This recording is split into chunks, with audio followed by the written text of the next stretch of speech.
जलियांवाला बाग की घटना के बारे में तो हर किसी ने सुना होगा, लेकिन जो इसके बाद हुआ वो कम ही लोग जानते हैं। जरा सोचिए, अगर आपको कहा जाए कि जो इतिहास आपने अब तक किताबों में पढ़ा है वो अधूरा है, तो क्या आप यकीन करेंगे?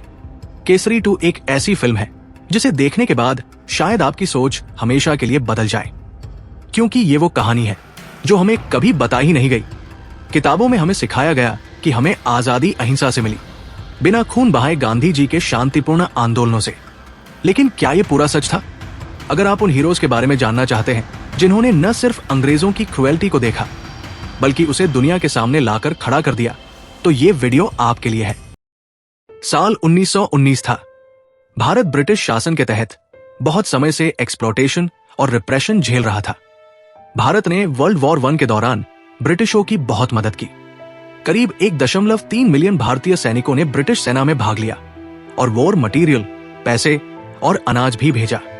लोग उम्मीद कर रहे थे कि वॉर खत्म होने के बाद ब्रिटिश उन्हें कुछ राहत देंगे, लेकिन इसके बजाय ब्रिटिशों ने 1919 में रॉलेट एक्ट लागू किया, जो ब्रिटिश सरकार को बिना मुकदमे के किसी भी व्यक्ति को सजा देने का अधिकार देता था जिसे वो देशद्रोही मानती थी। पंजाब में ये कानून खासतौर पर नफरत का कारण बना था। शांतिपूर्ण विरोध प्रदर्शन शुरू हो गए थे, जिनका नेतृत्व डॉक्टर सैफुद्दीन किचलू और डॉक्टर सत्यपाल जैसे नेताओं ने किया। 10 अप्रैल 1919 को ब्रिटिशों ने इन दोनों नेताओं को अमृतसर में गिरफ्तार कर लिया और उन्हें धर्मशाला भेज दिया, जिसके कारण और भी विरोध और प्रदर्शन हुए।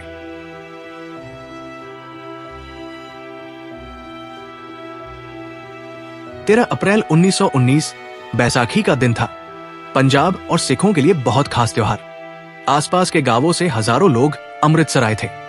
जलियांवाला बाग में लगभग 15,000 से 20,000 लोग इकट्ठा हुए थे, कुछ त्योहार मनाने, कुछ शांतिपूर्ण सभा में भाग लेने। ये बाग चारों ओर से ऊंची दीवारों से घिरा था और बस एक ही मुख्य रास्ता था बाहर निकलने का। ज्यादातर लोगों को यह भी नहीं पता था कि अंग्रेजों ने कर्फ्यू लगा रखा है।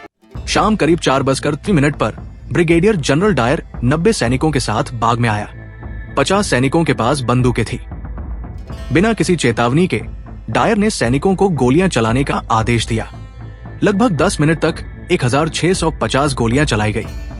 लोग चीखते हुए भागने लगे, लेकिन निकलने का कोई रास्ता नहीं था। कुछ लोग दीवारों पर चढ़ने की कोशिश करने लगे, कुछ कुएं में कूद गए। बाद में उस कुएं से 120 लाशें निकाली गई। ब्रिटिश सरकार ने कहा कि 379 लोग मारे गए और 1200 घायल हुए, लेकिन स्थानीय लोग कहते हैं कि 1000 से ज्यादा लोग मारे गए थे। डायर ने बाद में कहा, ये कोई भीड़ नहीं थी, ये एक बगावती सभा थी। मुझे इन्हें सबक सिखाना था। क्या निहत्थे मासूम लोगों पर गोलियां चलाना कभी सबक सिखाने का तरीका हो सकता है? इस नरसंहार के बाद पूरे भारत और दुनिया में विरोध का तूफान उठ गया। इस आक्रोश को नियंत्रित करने के लिए ब्रिटिश सरकार ने अक्टूबर 1919 में हंटर कमीशन नामक एक जांच समिति का गठन किया, जो सर विलियम हंटर के नाम पर रखा गया। इस कमीशन का उद्देश्य था जलियांवाला बाग गोलीकांड की जांच करना और ये देखना कि क्या जनरल डायर के फैसले सही थे या नहीं। इस कमीशन में कुल 7 सदस्य थे, 4 ब्रिटिश और 3 भारतीय। भारतीय सदस्यों में प्रमुख नाम थे चिमनलाल सैतलवार, पंडित जगत नारायण और सरदार सुल्तान अहमद खान। जब जनरल डायर को कमीशन के सामने पेश किया गया, तब उसने खुलेआम स्वीकार किया कि वो लोगों को सबक सिखाना चाहता था। उसने ये भी कहा,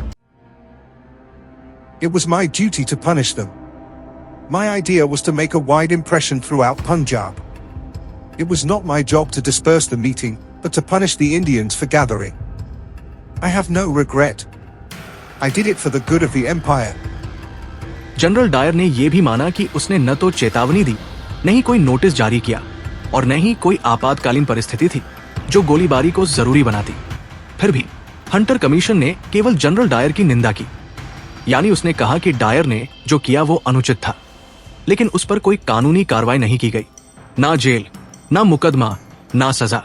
उसे बस अगेंस्ट द ट्रूप्स कहकर पद से हटा दिया गया और रिटायरमेंट दे दिया गया। इससे भी अधिक शर्मनाक बात यह थी कि इंग्लैंड में डायर को हीरो की तरह पेश किया गया।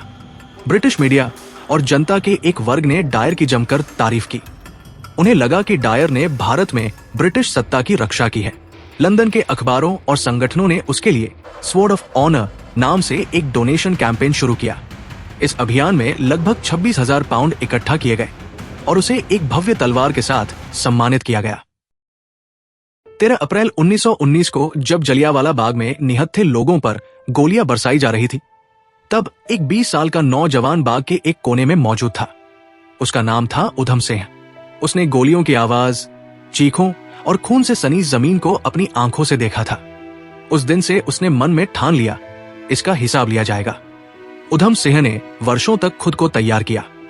वो अमेरिका गया, फिर इंग्लैंड। 13 मार्च 1940 को लंदन के कैक्सटन हॉल में पंजाब के पूर्व लेफ्टिनेंट गवर्नर माइकल ओडवायर भाषण दे रहे थे। जैसे ही भाषण खत्म हुआ, उधम सिंह ने अपनी जैकेट से पिस्तौल निकाली और 2 गोलियां दाग दी।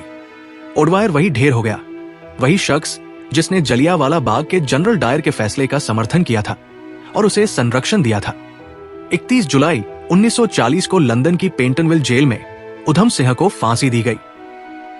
सर शंकरन नायर उन चुनिंदा भारतीय नेताओं में से एक थे जिन्होंने उस दौर में ब्रिटिश हुकूमत के खिलाफ खुलकर आवाज उठाई, जब ज्यादातर लोग डर, दबाव या पद की लालच में चुप्पी साधे रहते थे। उनका जन्म केरल के पलक्कड़ जिले में हुआ था। वो बचपन से ही तेज दिमाग और मेहनती स्टूडेंट थे। पढ़ाई में आउटस्टैंडिंग परफॉर्मेंस के चलते उन्होंने लॉ की पढ़ाई की और आगे चलकर मद्रास हाई कोर्ट में वकील बने।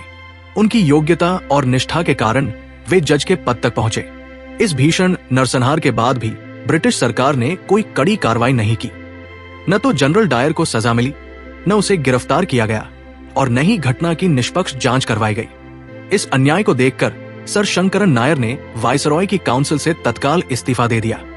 उन्होंने स्पष्ट कहा, जब सरकार निर्दोषों की हत्या पर भी चुप रहे तो वो भारत पर शासन करने का नैतिक अधिकार खो देती है। 1922 में उन्होंने एक बुक लिखी, गांधी और अराजकता। इस बुक में उन्होंने 2 प्रमुख बातें कही। उन्होंने महात्मा गांधी जी की अहिंसा पर आधारित आंदोलनों की आलोचना की। उनका मानना था कि ऐसे आंदोलनों से देश में कानून व्यवस्था बिगड़ सकती है, लेकिन साथ ही उन्होंने ब्रिटिश सरकार की नीतियों और विशेष रूप से जलियांवाला बाग हत्याकांड की तीखी आलोचना की। उन्होंने इस नरसंहार के लिए साफ साफ जनरल डायर और माइकल ओडवायर तत्कालीन पंजाब के लेफ्टिनेंट गवर्नर को जिम्मेदार ठहराया। इतिहास की किताबों में सर शंकरन नायर का नाम क्यों नहीं दिखता? क्या इसलिए क्योंकि उन्होंने गांधी जी से असहमति दिखाई, या इसलिए कि उन्होंने अंग्रेजों को उसी की व्यवस्था के भीतर रहकर चुनौती दी? क्या केसरी 2 के ट्रेलर से पहले किसी ने सर नायर का नाम सुना था? हमारी सरकार से क्या ये उम्मीद नहीं की जानी चाहिए कि वो इतिहास की किताबों में बदलाव करे, ताकि उन असली नायकों के नाम सामने आए जिन्होंने भारत की आजादी में अपने अपने तरीके से योगदान दिया? क्या सच में ब्रिटिश भारत को शांति से छोड़कर गए थे, या उन्हें डर था कि अब भारत चुप नहीं रहेगा? हमें ये सवाल पूछने और उनका जवाब ढूंढने की जरूरत है, क्योंकि जब तक हम अपने इतिहास के साथ ईमानदार नहीं होंगे, तब तक हमारी आजादी अधूरी रहेगी। भारत की आजादी की लड़ाई में हजारों लाखों लोगों ने अपनी लाइफ को सैक्रिफाइस किया, लेकिन जब हम इतिहास की किताबें खोलते हैं तो ज्यादातर नाम बार बार उन्हीं कुछ नेताओं तक सीमित रह जाते हैं, जैसे महात्मा गांधी, पंडित नेहरू, सरदार पटेल आदि। ये महान नेता निश्चित रूप से आजादी की लड़ाई के प्रमुख स्तंभ थे, लेकिन इनके अलावा भी कई ऐसे क्रांतिकारी, स्वतंत्रता सेनानी और आंदोलनकारी थे जिनका योगदान उतना ही मूल्यवान था, फिर भी उन्हें भुला दिया गया। कुछ गुमनाम लेकिन महान स्वतंत्रता सेनानियों के नाम। मातंगिनी हाजरा 73 वर्ष की उम्र में तिरंगा लेकर मार्च किया, ब्रिटिश पुलिस की गोली से शहीद हुई, फिर भी झंडा नहीं गिराया। बिरसा मुंडा आदिवासी समुदाय के नायक, अंग्रेजों और जमींदारों के शोषण के खिलाफ विद्रोह किया। कनकलता बरुआ 17 वर्ष की उम्र में तिरंगा लेकर ब्रिटिश दफ्तर की ओर मार्च किया, गोली लगने के बावजूद झंडा पकड़े रही। उषा मेहता सीक्रेट कांग्रेस रेडियो की शुरुआत की, जिससे स्वतंत्रता आंदोलन की बातें देश भर में फैली। ब्रिटिश सरकार की नजर से बचते हुए ये कार्य किया। मौलाना हसरत मोहनी सबसे पहले इंकलाब जिंदाबाद का नारा दिया, संविधान सभा में भी शामिल हुए। झलकारी बाई रानी लक्ष्मीबाई की सेना की वीरांगना, युद्ध के दौरान रानी के रूप में ब्रिटिशों को भ्रमित किया।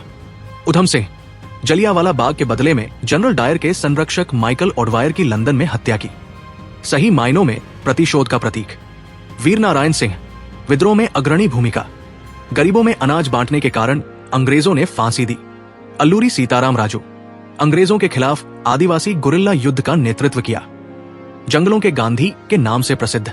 सरकार को इन गुमनाम नायकों को इतिहास की किताबों में जगह देनी चाहिए, ताकि हमारी आने वाली पीढ़ियां जान सकें कि भारत की आजादी सिर्फ कुछ बड़े नेताओं की वजह से नहीं, बल्कि ऐसे हजारों अनजान और बहादुर लोगों की कुर्बानी से मिली है, जिनका नाम कहीं लिखा भी नहीं गया।